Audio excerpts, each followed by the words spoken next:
Different type of organizational structure. First one is simple structure. In the simple organizational structure, the owner or manager himself make all the manager decision directly and monitor all the activities while the staff of the company acts only as executor. This structure is appropriate for small companies dealing in single market with single strategy and product line. It is also suitable for companies opting for focused cost leadership or focused differentiation.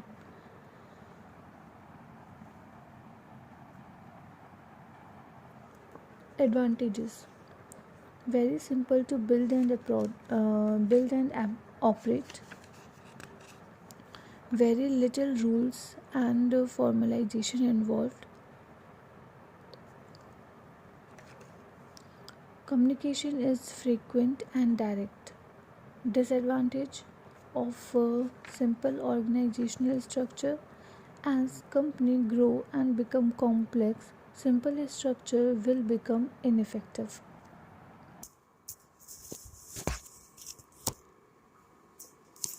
Okay, तो मेरी बात पर ध्यान दीजिएगा। सबसे पहला जो structure हमने देखा है, that is the simple structure. और सिंपल स्ट्रक्चर अगर आपको देखना है तो आप में से जो बच्चे बिजनेस फैमिली से बिलोंग करते हैं, बिजनेस फैमिली से बिलोंग करते हैं, इसका मतलब ये नहीं कि बहुत बड़े बड़े बिजनेस, मतलब जिनके फादर की मतलब क्या है, ये मतलब शॉप्स है। तो आप देखते हैं डियर कि आप में से जिनके बच्चों के फादर की अपनी शॉप्स हैं, तो आपके फादर जो है वही उस शॉप से जुड़े सारे के सारे मेजर डिसीजन लेते हैं। और उस शॉप में इकलौते मालिक या ओनर आपके फादर हैं, और जितने भी स्टाफ है, जितने भी और लोग उस आपके फादर के साथ काम कर रहे हैं, वो सारे के सारे एग्जीक्यूटर होते हैं। उनके पास अपने से कोई प्लान या कोई पॉलिसी बनाने की पावर नहीं होती। एग्री करते हैं? मतलब क्या हुआ कि सारा का सारा कंट्रोल, सारा का सारा पावर सिर्फ एक व्यक्ति के हाथ में रहता है, और वो व्यक्ति डायरेक्टली सारे के सारे अफेयर्स को मैनेज करता है, डायरेक्टली इन्वॉल्व होता है सारी चीजों में। बट सर जी, जैसे मेरी कंपनी बड़ी बन जाएगी, क्या इकलौता व्यक्ति सारी की सारी चीजों में इन्वॉल्व हो पाएगा? नहीं। और इसकी वजह से डियर मेरा जो सिंपल स्ट्रक्चर है वो बेकार हो जाता है। तो मेरे साथ साथ देखेंगे, in the simple organisation structure the owner या फिर manager himself makes all major decisions directly and monitor all activities while the staff of the company acts only as executive. मतलब स्टाफ का काम सिर्फ और सिर्फ चीजों को एग्जीक्यूट करना है, जो भी प्लानिंग करनी है या जो भी डिसीजन लेना है, वो आपके मतलब जो फादर है, जो शॉप को रन कर रहे हैं, the owner of the shop, वो करते हैं। यार ये जो हमारा स्ट्रक्चर है, सिंपल स्ट्रक्चर, ये सर जी एप्पल जैसी कंपनी या रिलायंस जैसी कंपनी नहीं अपना सकती। अगर रिलायंस जैसी कंपनी सिंपल स्ट्रक्चर अपनाएगी तो जियो आने में कम से कम 1000 साल लग जाते। Are you guys getting? कभी जियो आ ही नहीं पाता मार्केट में, क्योंकि मुकेश अंबानी जी क्या बोलते कि सारे के सारे फैसले मैं लूंगा। जियो का कौन सा टावर कहां लगवाना है वो भी फैसला मैं लूंगा। जियो में हमें फाइबर ऑप्टिक्स यूज करना है, क्या करना है, फाइबर ऑप्टिक्स कौन से ओशन के नीचे जाएगा, उसके नीचे जाके मैं देखूंगा। Are you guys getting? मतलब बहुत अजीब से हालात हो जाते हैं। Anyhow, this structure is appropriate for small companies, बहुत छोटी कंपनीज जो कि एक सिंगल मार्केट में डील करती है, सिर्फ एक मार्केट में काम करती है, एक सिंगल स्ट्रेटेजी के साथ काम करती है, और सिर्फ एक सिंगल प्रोडक्ट लाइन में डील करती है। मतलब सिर्फ एक मार्केट में एक स्ट्रेटेजी के साथ और एक ही प्रोडक्ट लाइन में डील करती है। ध्यान दीजिएगा, मान लीजिए मिस्टर ए के फादर की ग्रोसरी स्टोर है और उनके फादर ने एक और स्टोर खोल ली गारमेंट्स की। क्या अब वो सिंपल स्ट्रक्चर में काम कर पाएंगे? नहीं कर पाएंगे, क्योंकि वो दोनों जगह अपने आप को इन्वॉल्व नहीं कर सकते, और सिंपल स्ट्रक्चर हमारा इनइफेक्टिव हो जाएगा। तो डियर, सिंपल स्ट्रक्चर सिर्फ उन कंपनीज के लिए होता है जो बहुत स्टार्टिंग फेज में होती है, जो एक मार्केट, एक स्ट्रेटेजी और सिर्फ एक प्रोडक्ट लाइन के साथ काम कर रही होती है। और अगर आप फोकस्ड कॉस्ट लीडरशिप या फोकस्ड डिफरेंशिएशन स्ट्रेटेजी में जाना चाहते हैं, याद करें माइकल पोर्टर जेनरिक स्ट्रेटेजीज में आपने देखा था, फोकस्ड कॉस्ट लीडरशिप का क्या मतलब है कि मैं बहुत छोटा एरिया कवर करूंगा और मैं सबसे कम खर्चे में बेचूंगा, और मैं बहुत छोटा एरिया कवर करूंगा और मैं अपने आप को बाकी कंपटीटर से डिफरेंशिएट करूंगा। मींस मैं बहुत छोटा एरिया कवर करूंगा, मैं ब्रॉड एरिया कवर नहीं करूंगा। यदि मैं ब्रॉड एरिया कवर करूंगा तो सिंपल स्ट्रक्चर मेरे लिए इररिलेवेंट है। आई होप आपको बात समझ आ रही है। ओके, एडवांटेज क्या होता है डियर? बहुत आसान होता है बनाना, ऑपरेट करना, बहुत कम रूल्स और बहुत कम फॉर्मलाइजेशन इन्वॉल्व है। आप मतलब मिस्टर ए के जो फादर जो ग्रोसरी स्टोर चला रहे हैं, वहां पे कोई रूल इन्वॉल्व नहीं है, वो कभी भी किसी स्टाफ से बात कर सकते हैं, वो खुद से मतलब अपने कंपनी के, अपने स्टोर के जहां भी पड़ा हुआ है सामान, वहां से खुद से उतार के दे सकते हैं। कोई फॉर्मलाइजेशन है, कोई रूल नहीं है, और कम्युनिकेशन बहुत फ्रिक्वेंट है, कम्युनिकेशन बहुत डायरेक्ट है। जो स्टाफ होता है वो खुद आके बताता है, उसके लिए कोई ईमेल उमेल नहीं करना, ओरल कम्युनिकेशन होता है। डिसएडवांटेज क्या है, जैसे कंपनी बड़ी बनती है सिंपल स्ट्रक्चर हमारा इफेक्टिव हो जाता है और हमें ज्यादा पावरफुल स्ट्रक्चर की तरफ जाना पड़ता है। दूसरा लिखेंगे डियर फंक्शनल स्ट्रक्चर, जल्दी जल्दी हम यहाँ पे सब ये कर रहे हैं, तो ये लिखेंगे functional structure. Second one is functional structure. This is one of the basic and widely used organizational structure.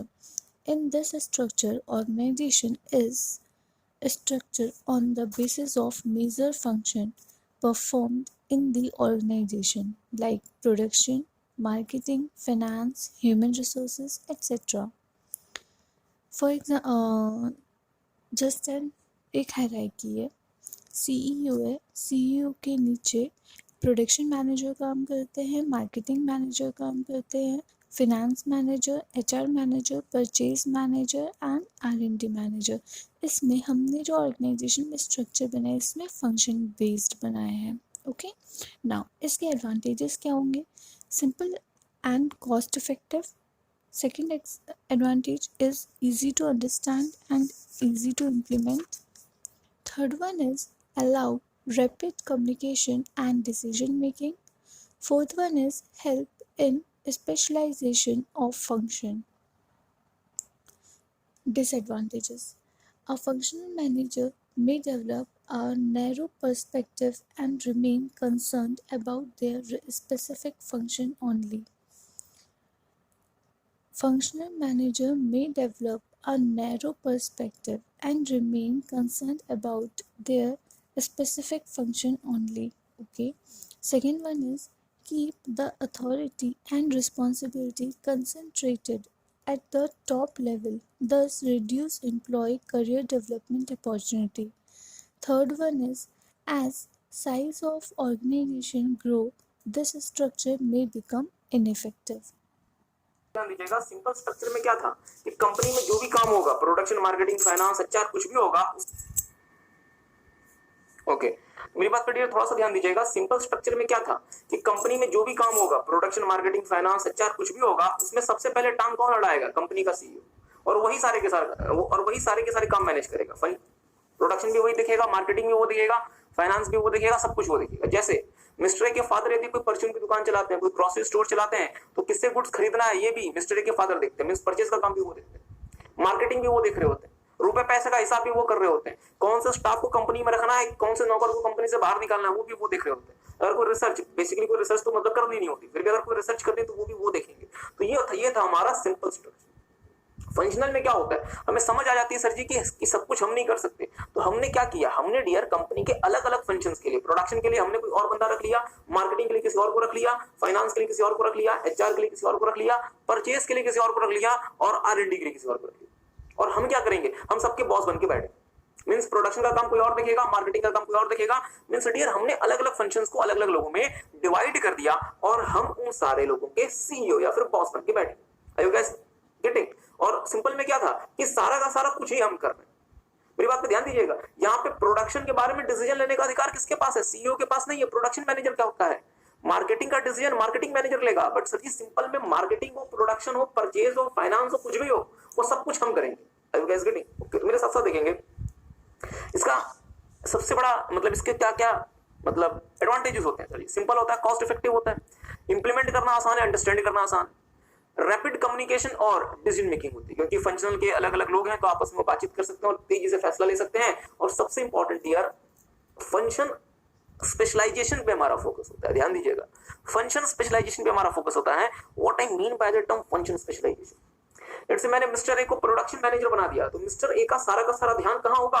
Production में, और मिस्टर ए सबसे ज्यादा फोकस किस पे करेंगे? प्रोडक्शन करने में। ये डियर जो हमारा है helps in specialisation of function, ये दो बहुत मेजर ड्रॉबैक लेकर आता है। बहुत ध्यान से मेरी बात को सुनिएगा। मैं मानता हूं कि फंक्शनल स्ट्रक्चर का सबसे बड़ा एडवांटेज है कि मुझे फंक्शन स्पेशलाइजेशन मिलती है, मतलब अलग अलग कामों को करने के लिए मेरे पास स्पेशलिस्ट क्रिएट हो जाते हैं, अलग अलग कामों को करने के लिए मेरे पास स्पेशलिस्ट मैं डेवलप कर लेता हूं।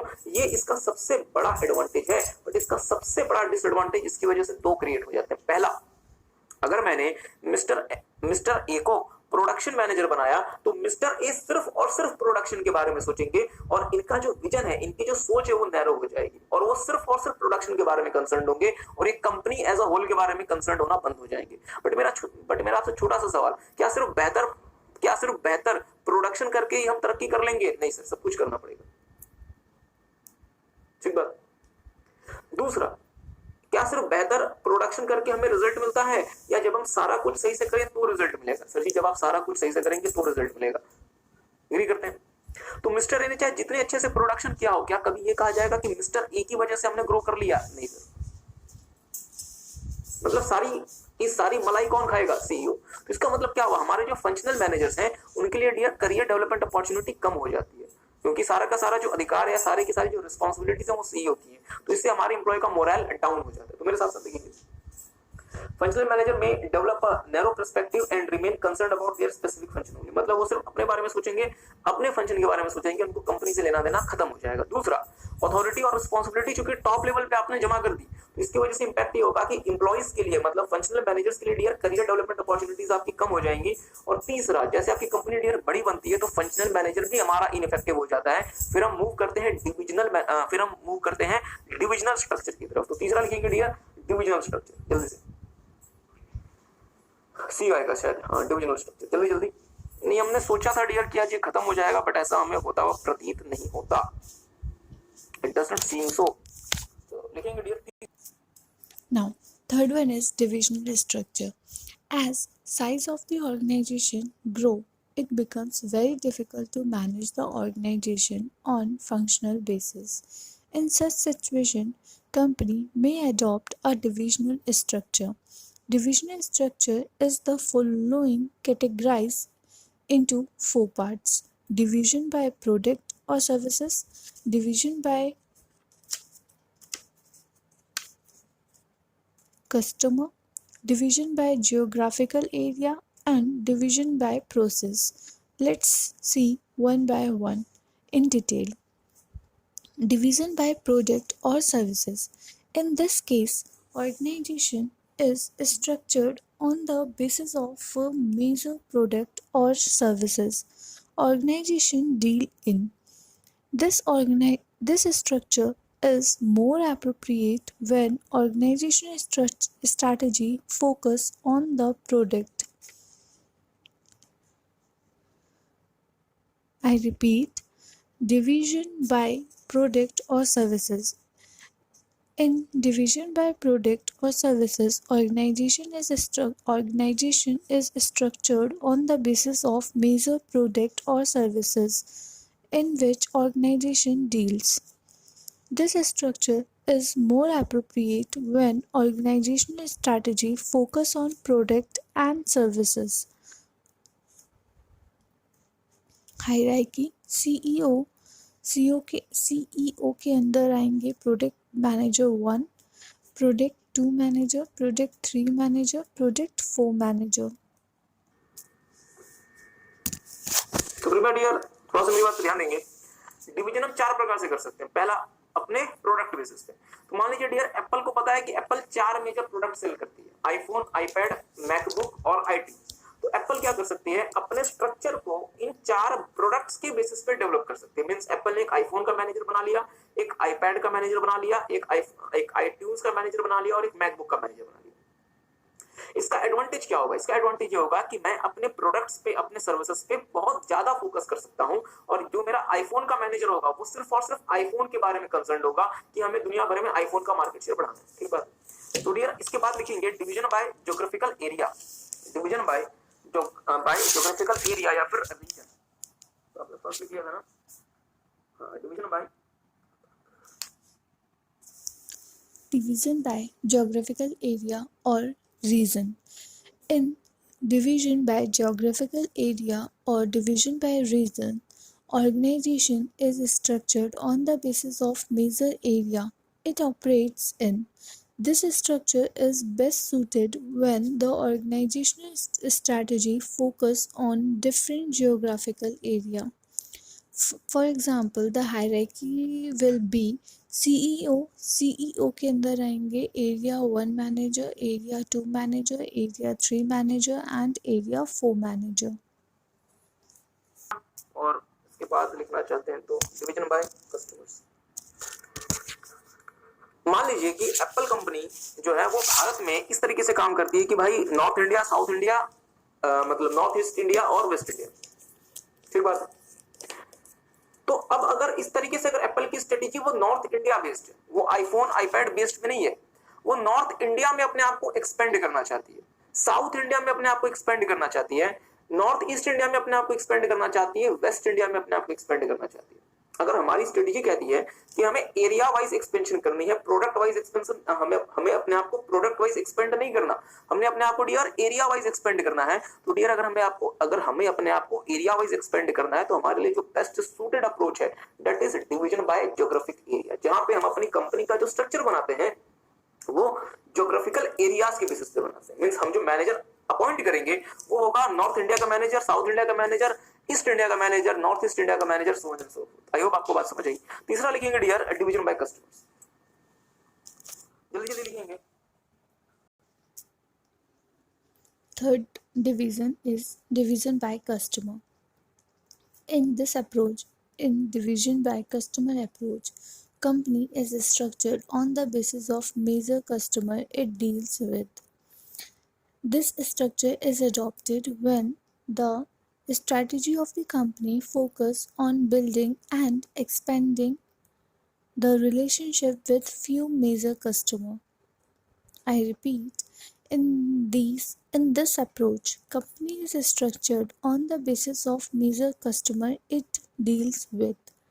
This structure is adopted when the strategy of the company focus on building and expanding the relationship with few major customer.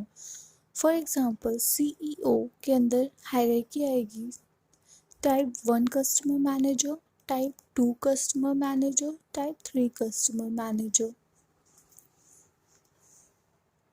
तो डियर कभी कभी क्या होता है, आई होप आपने लिख लिया, प्लीज थोड़ा सा जल्दी लिखेंगे क्योंकि आज हमने ये सोचा था कि आपका कस्टमर्स के साथ अपने रिलेशनशिप को ज्यादा विकसित करना चाहिए। जैसे फॉर एग्जांपल मान लीजिए डियर कि मैं ये मार्कर बनाता हूं और मुझे पता चला कि मेरे मार्कर के ना 4 मेजर कस्टमर्स। पहला, मेरे मार्कर के मेजर कस्टमर में आते हैं इंडिविजुअल्स जो स्कूल कुछ नहीं चलाते, खुद के पर्पस के लिए इस्तेमाल करते हैं। दूसरा, मेरे मार्कर के मेजर कस्टमर्स में आते हैं स्कूल्स एंड कॉलेजेस। तीसरा, मेरे मार्कर के मेजर कस्टमर में आते हैं कोचिंग इंस्टीट्यूट्स। और चौथा, मेरे मार्कर के मेजर कस्टमर में आते हैं ऑनलाइन रिटेलर जैसे फ्लिपकार्ट, ई कॉमर्स एक्सेट्रा। तो जैसे मैंने इन 4 कस्टमर्स को आइडेंटिफाई कर लिया तो मैं मैनेजर्स को अपॉइंट करूंगा कि भाई मैनेजर 1 तुम इंडिविजुअल को देखोगे, मैनेजर 2 तुम कोचिंग इंस्टीट्यूट को देखोगे, मैनेजर 3 तुम स्कूल्स एंड कॉलेजेस को देखोगे और मैनेजर 4 तुम ऑनलाइन जो हमारे रिटेलर्स हैं उनको देखोगे। तो अब मैं इस स्ट्रक्चर के साथ क्या कर सकता हूं डियर कि मेरी जो स्ट्रेटेजी ये कहती है कि हमें अपने कस्टमर पे फोकस करना है, मैं उस स्ट्रेटेजी को ज्यादा बेहतर तरीके से इंप्लीमेंट कर पाऊंगा। ठीक है, अब डियर थोड़ा सा आप इस चीज को एनालाइज करना चाहते हैं। ओके, मान लीजिए कि मेरी स्ट्रेटेजी कहती है कि मुझे अपने कस्टमर पे ज्यादा फोकस करना है, तो मेरे लिए कौन सा स्ट्रक्चर बेस्ट सूटेड है? डिवीजन। और डिवीजन में कौन सा? Division by customer. बट मान लीजिए कि मैंने जो स्ट्रक्चर अपना लिया वो है डिवीजन बाय ज्योग्राफिक एरिया, तो क्या मेरी स्ट्रेटेजी और स्ट्रक्चर में कॉन्फ्लिक्ट आ गया सर? और क्या मैं अपना ऑब्जेक्टिव अचीव कर पाऊंगा? नहीं कर पाऊंगा। ठीक बात है, तो मेरे साथ साथ थोड़ा सा आगे लिखिएगा 4 पॉइंट इसमें, division by process.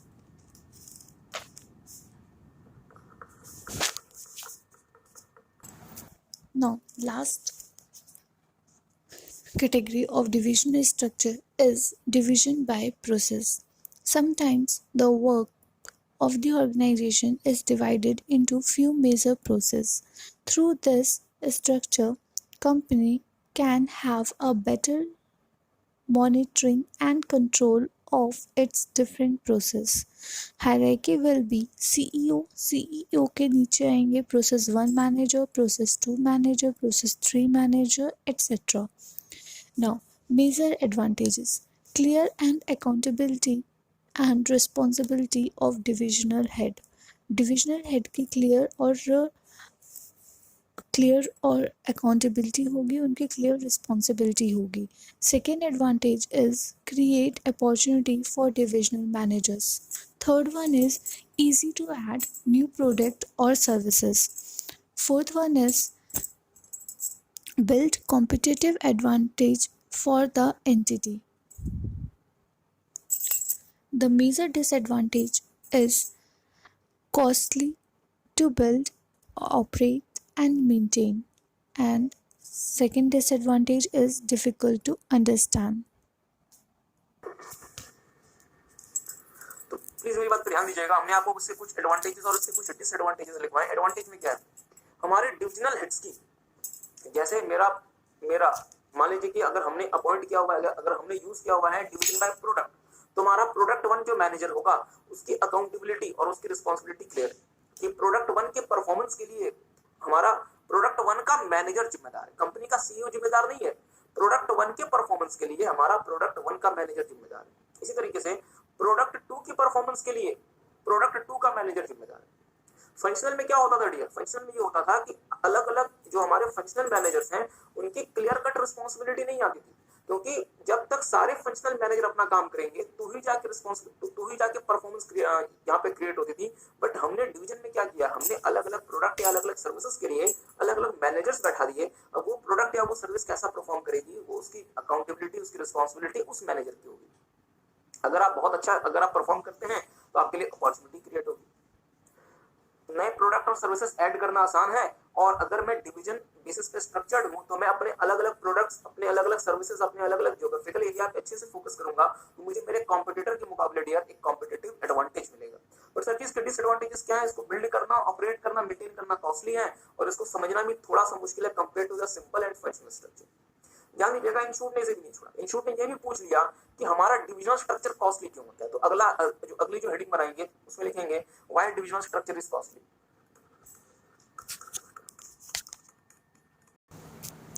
Why divisional structure is costly? Divisional structure is costly due to the following reason. First reason is each division needs functional specialists who are expensive. मतलब सारे के सारे डिवीजन में आपको फंक्शनल स्पेशलिस्ट लगाने पड़ेंगे। जैसे iPhone division, तो सर जी आईफोन डिवीजन तो आपने बना दिया, बट क्या आईफोन का प्रोडक्शन मैनेजर भी होगा? हाँ सर। Marketing manager? हाँ। HR manager? हाँ। R and D manager? हाँ। Finance manager? हाँ। इसी तरीके से आईपैड का प्रोडक्शन मैनेजर भी, मार्केटिंग मैनेजर भी, फाइनेंस मैनेजर भी, प्रोडक्शन भी, आर&डी मैनेजर भी, so on and so forth. मतलब हर एक डिवीजन के लिए आपको फंक्शनल स्पेशलिस्ट चाहिए। और ध्यान दें, फंक्शनल स्ट्रक्चर में क्या होता था, पूरी कंपनी के लिए आपके पास एक एक ही हमारे फंक्शनल हेड्स होते थे। मतलब अगर हमने प्रोडक्शन मैनेजर लगाया हुआ है तो वो व्यक्ति पूरी कंपनी का प्रोडक्शन देखेगा। और जैसे आप डिवीजन में जाते हैं, जैसे आप आईफोन का आपने डिवीजन अलग कर दिया, तो अब जो आईफोन का मैनेजर होगा, जो आईफोन का प्रोडक्शन मैनेजर होगा, वो सिर्फ और सिर्फ आईफोन का प्रोडक्शन देखेगा, बाकी उसको किसी से कोई लेना देना नहीं। ठीक बात है। तो सर जी अगर आपको आईफोन के लिए प्रोडक्शन मैनेजर चाहिए तो क्या आईपैड के लिए भी प्रोडक्शन मैनेजर चाहिए? हाँ। तो मैंने क्या देखा कि मुझे आईफोन के लिए भी प्रोडक्शन मैनेजर लेकर आना पड़ा, आईपैड के लिए भी मुझे प्रोडक्शन मैनेजर लेकर आना पड़ा, और मुझे मैकबुक के लिए भी प्रोडक्शन मैनेजर लेकर आना पड़ा। मींस मेरे लिए खर्चा बहुत ज्यादा बढ़ गया। ठीक बात। आगे देखिएगा,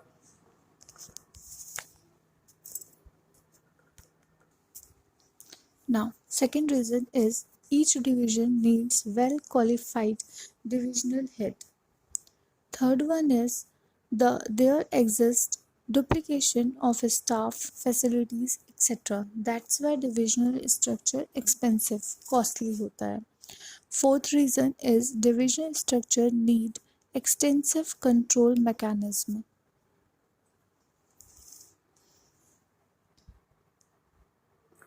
मेरी बात पर डियर थोड़ा सा ध्यान दीजिएगा। हमने क्या देखा कि हमारा डिविजनल स्ट्रक्चर क्यों महंगा है, क्योंकि सर जी पहला रीजन है कि हमें अपने डिविजनल स्ट्रक्चर के लिए फंक्शनल स्पेशलिस्ट चाहिए। दूसरा, हमें उसके लिए एक मैनेजर चाहिए जो कि डिवीजन को हेड करेंगे।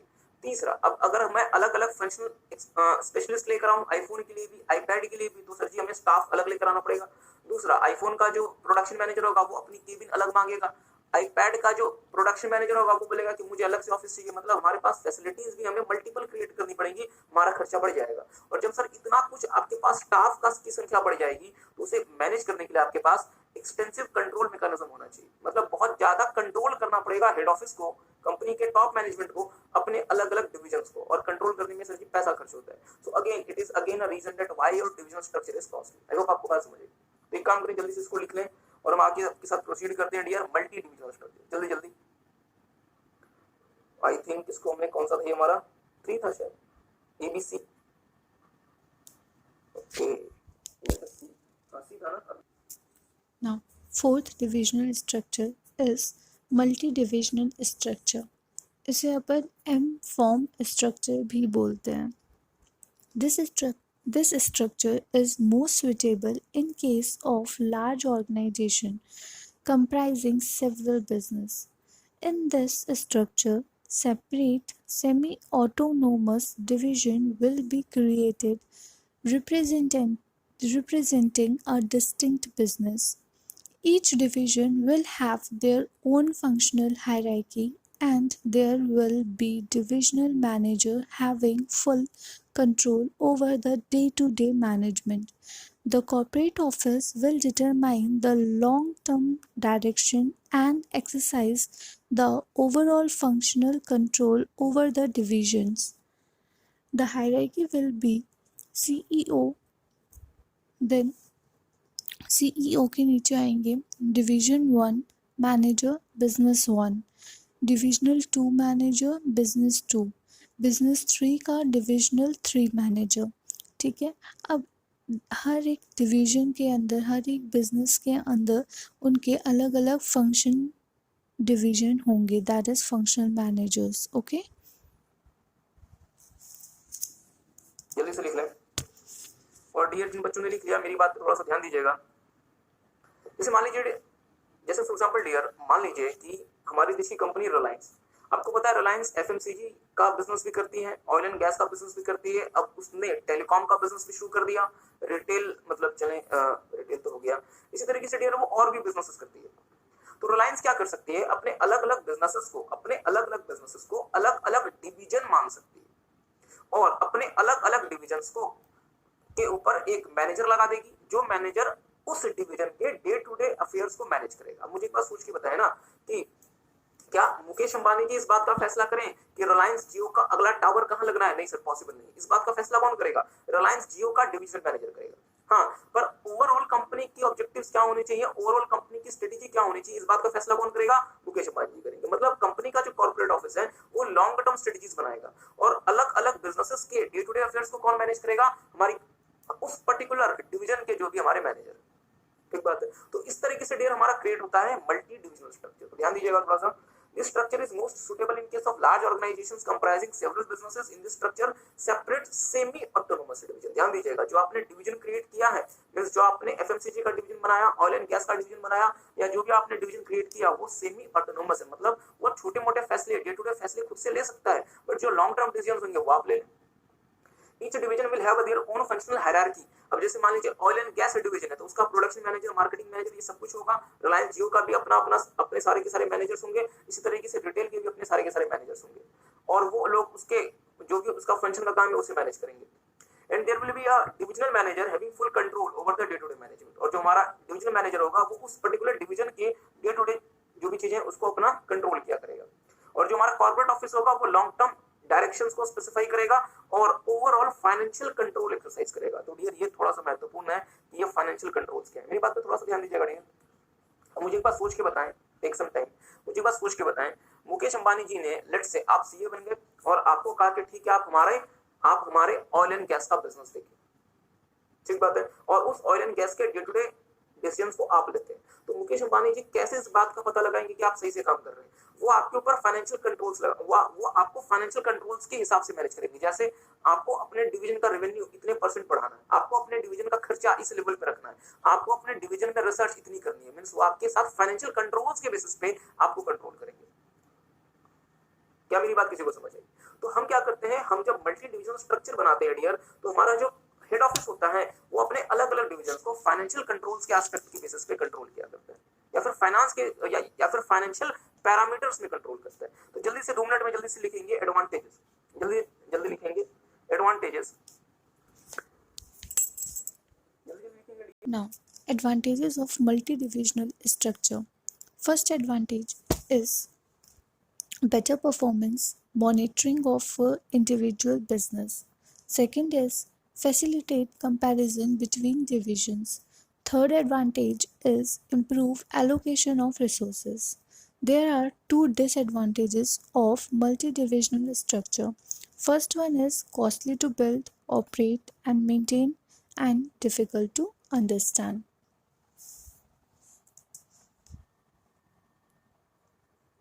कि आप अपने इंडिविजुअल बिजनेसेस का के बेहतर परफॉर्मेंस की मॉनिटरिंग कर सकते हैं। मतलब आपका एफएमसीजी बिजनेस कैसे काम कर रहा है, आपका रिटेल बिजनेस कैसे काम कर रहा है, आपका ऑयल एंड गैस बिजनेस कैसे काम कर रहा है, आपका टेलीकॉम बिजनेस कैसे काम कर रहा है, आप इनका बेहतर कंपैरिजन कर सकते हैं।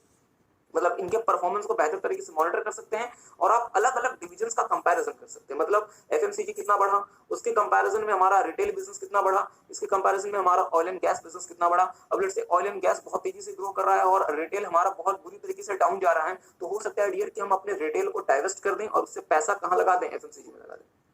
और तीसरा, इंप्रूव्स एलोकेशन ऑफ रिसोर्सेज, मतलब हम रिसोर्सेज को बेहतर तरीके से एलोकेट कर सकते हैं। जैसे जैसे मैं आपको एग्जांपल पहले ही दे दिया, मान लीजिए रिटेल हमारा बहुत अच्छा परफॉर्म कर रहा है और हमारा लेट्स एफएमसीजी अच्छा परफॉर्म नहीं कर रहा, तो हम क्या कर सकते हैं, एफएमसीजी को डाइवर्स कर सकते हैं, वहां से पैसा उठाएंगे और हम उसे रिटेल में लगा देंगे। मतलब हम बेहतर तरीके से रिसोर्सेज का एलोकेशन कर सकते हैं। और इसके डिसएडवांटेजेस क्या क्या है सर? इसको बिल्ड करना, ऑपरेट करना और मेंटेन करना कॉस्टली है और दूसरा इसे समझना बहुत ज्यादा मुश्किल है। अभी हमने डियर करीबन करीबन 20 मिनट में आपको ये बात समझा दी, बट प्रैक्टिकली जब आप कंपनी में डिविजनल या मल्टी डिविजनल स्ट्रक्चर अप्लाई करेंगे, it is going to be very difficult for you.